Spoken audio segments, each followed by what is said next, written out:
Hello students, welcome to this video. So बच्चों को बहुत ज़्यादा कन्फ्यूजन रहता है, खासकर वो स्टूडेंट जो अभी अभी 12th पास होके आए हैं कि सर आखिरकार ये नॉलेज लेवल क्या है। क्यों? क्योंकि जो ACCA का नॉलेज लेवल है वो 12th स्टूडेंट्स के लिए एक एंट्री का लेवल होता है जिससे हम ACCA में एंट्री करते हैं। तो आखिरकार क्या है ये नॉलेज लेवल, को एक ऐसी वीडियो मिल जाए जिसमें नॉलेज लेवल समराइज्ड हो जाए तो बहुत ही बढ़िया हो जाए। तो आज के वीडियो में इसीलिए मैं आपको बताने जा रहा हूँ ऑल अबाउट नॉलेज लेवल। तो नॉलेज लेवल के बारे में देखेंगे, समझेंगे। अपनी डायरी और पेन अपने साथ रखिए ताकि इंपॉर्टेंट पॉइंट्स आप जरूर लिखिए। तो चलिए स्टार्ट करते हैं इस वीडियो को।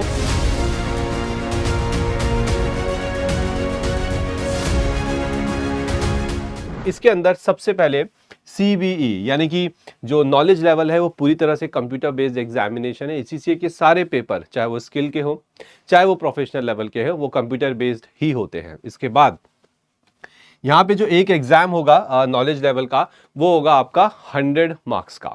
अब ACCA में टोटल कितने पेपर्स होते हैं वो भी मैं आपको बता देता हूँ। ACCA के नॉलेज लेवल में टोटल 3 पेपर होंगे, जिसमें से एक पेपर होगा आपका बिजनेस एंड टेक्नोलॉजी, जिसको BT कहा जाता है। एक होगा आपका MA यानी कि मैनेजमेंट अकाउंटिंग, और एक होगा आपका FA यानी कि फाइनेंशियल अकाउंटिंग। तो आप देख सकते हो ये तीनों सब्जेक्ट्स आप रिलेट भी कर सकते हो। ये तीनों सब्जेक्ट आपने स्कूल्स में 11th या 12th में कहीं ना कहीं सुने हैं और देखे हुए हैं, खासकर फाइनेंशियल अकाउंटिंग। तो 3 सब्जेक्ट्स हैं और हर सब्जेक्ट का जो पेपर होगा वो होगा आपका 100 मार्क्स का कंप्यूटर बेस्ड एग्जामिनेशन। और जो पासिंग मार्क्स आपको चाहिए वो चाहिए 50%, यानी कि 100 में से 50 नंबर आपके आने चाहिए। अगर उससे कम आए तो आप फेल हो जाएंगे। उसके बाद ऑब्जेक्टिव टाइप क्वेश्चंस यानी कि OTQs। ACCA नॉलेज लेवल में जितने भी पेपर होते हैं, जितने भी एग्जाम होंगे, 3 एग्जाम है, और उसके अंदर जो क्वेश्चंस आपसे पूछे जाएंगे वो सारे के सारे ऑब्जेक्टिव टाइप क्वेश्चंस होते हैं ना। ऑब्जेक्टिव टाइप क्वेश्चन का मतलब सिर्फ MCQs ही नहीं होता, इसके अंदर आपके जो फिलिंग द ब्लैंक्स है वो भी आ जाते हैं। इसके अंदर आपके जो ट्रू फॉल्स है वो भी आ जाते हैं। इसके अलावा जो ड्रॉप डाउन वाले क्वेश्चन होते हैं, ठीक है, वो भी इसके अंदर, यानी कि ड्रॉप डाउन करो और उसमें से एक सिलेक्ट करो, वो भी आ जाते हैं। मैच द फॉलोइंग, ये भी इसके अंदर आ जाते हैं। तो OTQ एक बहुत बड़ी कैटेगरी है जिसके अंदर इस तरह के क्वेश्चंस आते हैं, ठीक है। बट हाँ, ऑब्जेक्टिव टाइप क्वेश्चन है, मतलब डिस्क्रिप्टिव नहीं है, आपको कुछ लिखना नहीं पड़ेगा, कोई आपको भारी कैलकुलेशंस वहां पे नहीं दिखानी होंगी, ठीक है। उसके बाद जो इसका एग्जाम है वो ऑन डिमांड होता है, यानी कि ACCA नॉलेज लेवल के जो पेपर हैं वो आप ऑन डिमांड पे दे सकते हो। ऑन डिमांड पे दे सकने से मेरा मतलब है कि सपोज करिए आज आपको लगा कि हाँ मुझे नॉलेज लेवल का ये वाला पेपर देना है, let's say management accounting MA, आप उस पेपर को बुक करिए, नेक्स्ट 6 to 7 डेज में आप उस एग्जाम को दे सकते हैं, इसलिए कहा जाता है ऑन डिमांड। आगे बात समझ में, चलो आगे बढ़ते हैं।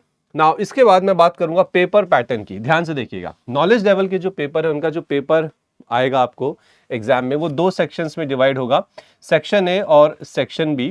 ओके, और ये कुल मिला के सेक्शन A आपका 70 मार्क्स का होता है, सेक्शन B 30 मार्क्स का होता है, तो कुल मिला के ये हो गए आपके 100 मार्क्स। और मैं पहले ही बता चुका हूं कि ऑब्जेक्टिव टाइप क्वेश्चंस आपको आने वाले हैं।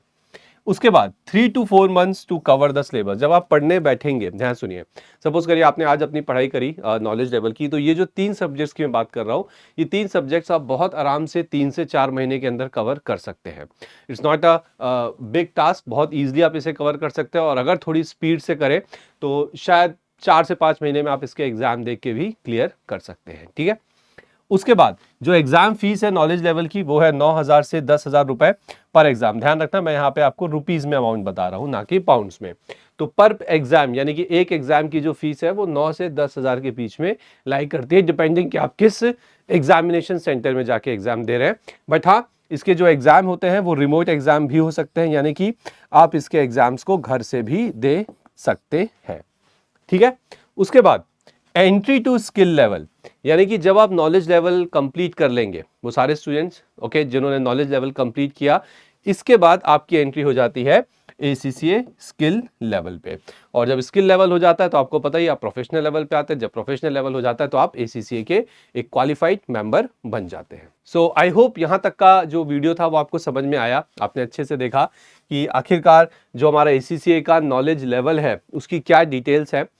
मतलब बहुत डिटेल में मैं नहीं गया, मैंने सिलेबस नहीं दिखाया आपको, आई नो, बट आज की वीडियो का पर्पस ही ये था कि आपको एक मोटा मोटा यहाँ पे आइडिया होना चाहिए कि आखिरकार ACCA नॉलेज लेवल क्या है। अगली वीडियोस में हम और ज़्यादा डिटेल में जाएंगे, सिलेबस भी देखेंगे, काफ़ी सारी चीज़ें देखेंगे और समझेंगे इस नॉलेज लेवल को। ओके, सो अगर इसके अलावा आप पूरे ACCA की डिटेल्स देखना चाहते हैं तो डिस्क्रिप्शन पे एक लिंक मिलेगा, उस पर जाइए और वहाँ पे आपको सारी डिटेल्स मिल जाएंगी। ACCA की एग्जामिनेशन की डिटेल्स देखना चाहते हैं तो उसकी भी वीडियो ऑलरेडी बनी हुई है, डिस्क्रिप्शन पे वो भी आपको मिल जाएगी।